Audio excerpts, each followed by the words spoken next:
Hello everyone. आज मैं एक न्यू वेंजू फैन फिक्शन को स्टार्ट करने वाली हूँ जिसका नाम है I hate you but I love you.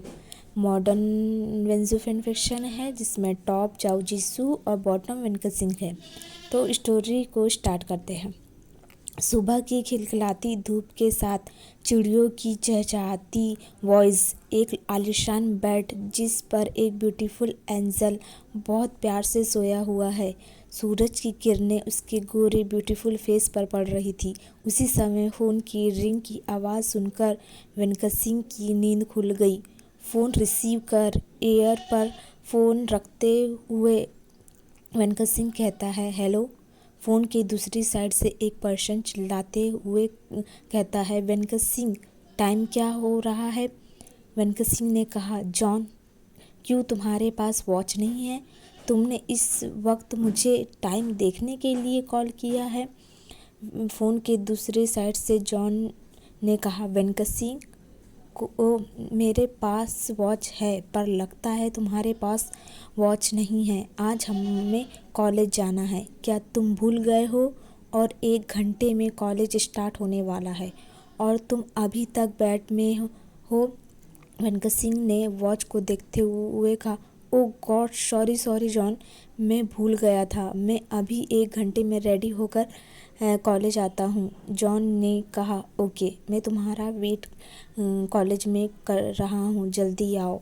John ने वेनका सिंह के कॉल को रखते हुए कहा, ये कभी नहीं सुधरने वाला है। अब वेनका सिंह के बारे में जानते हैं। वेनका सिंह कॉलेज स्टूडेंट है और वो अपने मॉम डैड का फेवरेट है। वेनका सिंह की एज 19 ईयर्स ओल्ड है। वेनका सिंह अभी डॉक्टर्स की स्टडी कर रहा है। वेनका सिंह हमेशा कॉलेज में टॉप पर आता है। उसका माइंड बहुत तेज़ है, उसके साथ वो बहुत नॉटी भी है। अब स्टोरी पर आते हैं। वेनका सिंह जल्दी से बेड से उतर कर शावर के लिए बाथरूम के अंदर आ जाता है। वेनका सिंह जल्दी से शावर लेकर बाथरूम से बाहर निकल आता है। जल्दी रेडी होकर अपने रूम से नीचे आ जाता है और अपनी मॉम को आवाज़ देने लगता है, मॉम आप कहाँ हो? मुझे कॉलेज के लिए लेट हो रहा है, क्या ब्रेकफास्ट रेडी है? फिर उसी टाइम एक लेडी किचन से बाहर निकलकर आते हुए कहती है, वो मिस जाओ थी जो एक हाउस वाइफ है। उनका घर कोरिया का नंबर 1 हाउस है या कहे महल है। अब मिसेस जाओ ने वेनका सिंह को देखा और कहा, यस बेबी बनी, ब्रेकफास्ट रेडी है, आओ जल्दी टेबल पर बैठ जाओ, मैं ब्रेकफास्ट सर्व कर देती हूँ।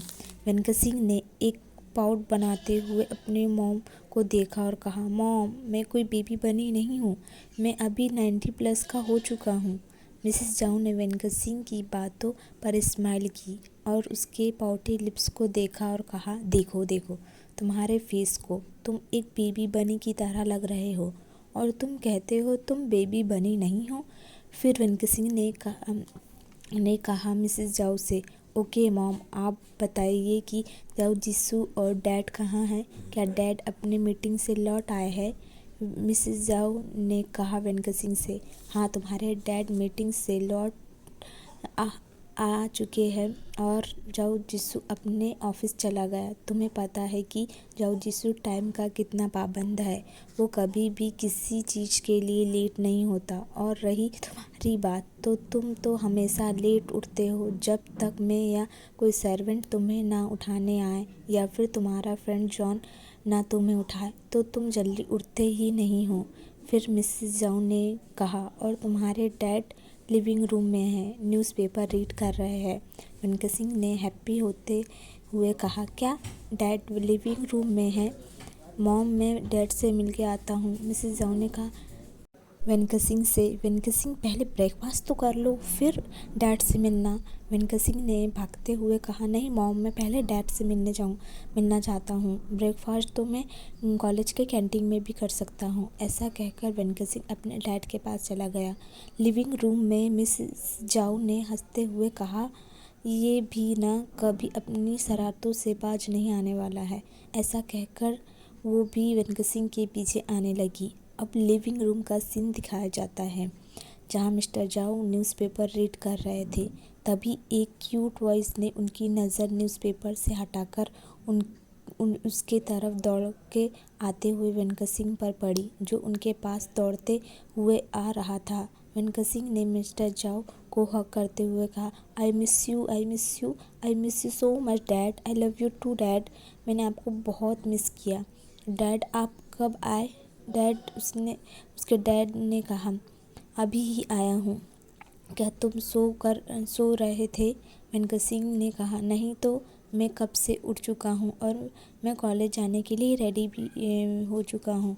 उसके डैड ने फिर कहा, Venkat Singh my baby angel, क्या तुमने मुझे एक ही रात में मिस किया? मैं कल के लिए ही तो सिटी से बाहर गया था और 24 घंटे ही तो मैं बाहर रहा और तुमने मुझे मिस किया। वैसे बताओ क्या चाहिए तुम्हें?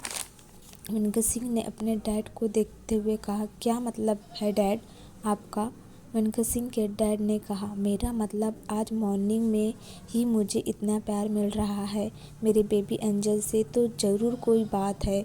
चल बताओ, तुम्हें कुछ चाहिए या फिर तुम्हें कुछ पसंद आया है? वेंकट सिंह ने गुस्से होते हुए कहा और अपने डैड से नाटक किया गुस्सा होने का। डैड, क्या आप मुझे ऐसा समझते हैं कि मैं कुछ चीज़ों के लिए आपको अपना प्यार दिखाऊंगा आपके लिए? क्या वैसे मैं आपसे प्यार नहीं कर सकता हूँ? वेंकट सिंह गुस्से से अपने बैग को उठाते हुए जाते कहा, ओके डैड, मैं आपसे गुस्सा हूँ कि आपने मुझे लालची समझा। मैं चला।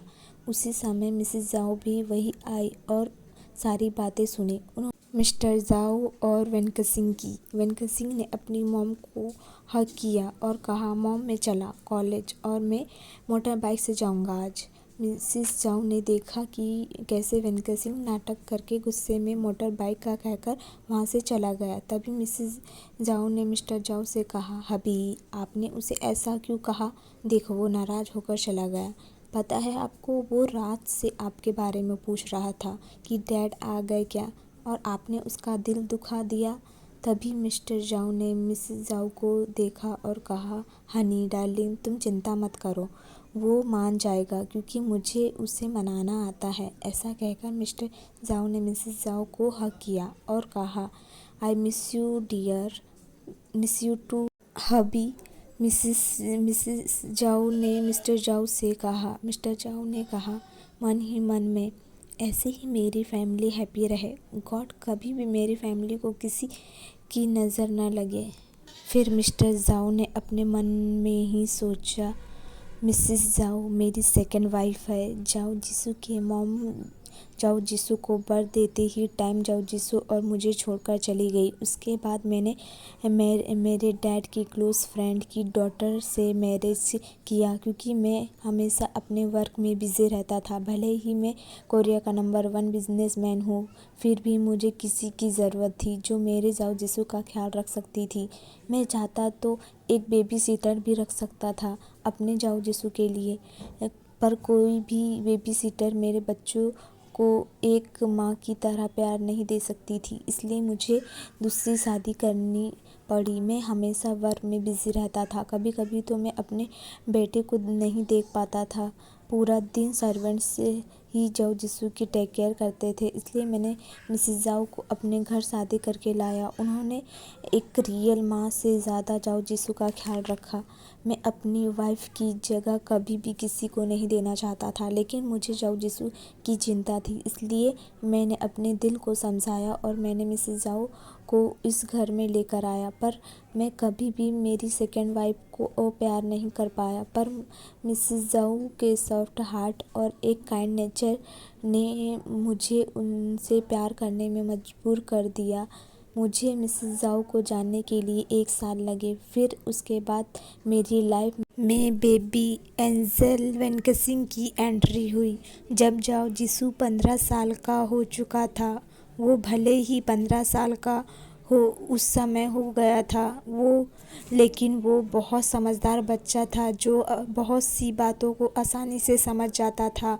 जब मिस जाओ ने वेंकट सिंह को बर्थ दिया तब जाओ जिसू अपने बेबी बॉय ब्रदर को पाकर बहुत खुश हुआ था। हमेशा वेंकट सिंह के साथ जाओ जिसू खेलता, उसे हर वो चीज़ लाकर देता जो वेंकट सिंह को पसंद थी। जाओ जिसू को उसके स्टेप मॉम का प्यार उसके रियल मॉम से भी ज़्यादा मिला। मेरी फैमिली पूरी कंप्लीट हो चुकी है और अब जाओ जिसू जाओ कॉरपोरेशन लिमिटेड के सीईओ भी बन गया है, तो मुझे अब ज़्यादा प्रॉब्लम नहीं है किसी भी बात की, क्योंकि जाओ जिसू पूरी कंपनी को देखता है। ऐसा सोचते हुए वह बहुत बड़ी स्माइल करते हैं। उन्होंने अपने वाइफ से कहा, डियर क्या मुझे कॉफ़ी मिल सकती है? तभी मिस जाओ ने जवाब दिया, यस हबी, मैं सर्वेंट्स के हाथ कॉफ़ी भिजवाती हूँ, पर कॉफ़ी मैं ही बनाऊँगी। मिस्टर जाओ ने स्माइल किया, ओके हनी, तुम ही बनाओ कॉफ़ी, क्योंकि मुझे तुम्हारे हाथ की कॉफ़ी पीने की आदत हो गई है। अब सीन कट करके कॉलेज का दिखाया जाता है। वेंकट सिंह अपनी बाइक को बहुत ही तेज़ी से चलाकर कॉलेज की तरफ जा रहा था। वो बाइक बहुत ही तेज़ी से चल रही थी, ये बोले कि हवा से बात कर रही थी। थोड़ी ही देर बाद वह बाइक एक कॉलेज के सामने आकर रुक जाती है। जैसे ही वह बाइक कॉलेज के सामने आकर रुक जाती है, उसके पास लड़कियों की भीड़ लग जाती है। सभी लड़कियां उसके पास आकर बोलने लगती है। लड़कियां ही नहीं बल्कि अल्फ़ा बीटा बॉयज़ थे, वहाँ भी आकर वहाँ खड़े हो जाते हैं। ज़्यादा अल्फाज बॉयज़ आकर वेंकट सिंह को कार्ड्स या लव लेटर्स जैसी चीज़ें देने लगते हैं, लेकिन वेंकट सिंह एरोगेंटली किसी के भी कार्ड्स या लव लेटर्स को एक्सेप्ट नहीं करता है। वेंकट सिंह बाइक से उतरने के बाद अपने सिर से हेलमेट हटाता है। हेलमेट हटाने के बाद सभी अल्फाज उस ओमेगा मतलब वेंकट सिंह के ब्यूटीफुल फेस को देखकर मिसमराइज हो जाते हैं और अल्फाज उसे देखकर उसकी ब्यूटीफुल फेस की तारीफ करने लगते हैं। वेंकट सिंह किसी की ओर नहीं देखता है और वो चुपचाप करके आगे की ओर चला जाता है और उसके पीछे कुछ बैड बॉयज़ जो अल्फाज थे वो आ रहे थे। ओके गाइस, फर्स्ट पार्ट को मैं यहीं ख़त्म करती हूँ, सेकेंड पार्ट जल्दी ही आएगा।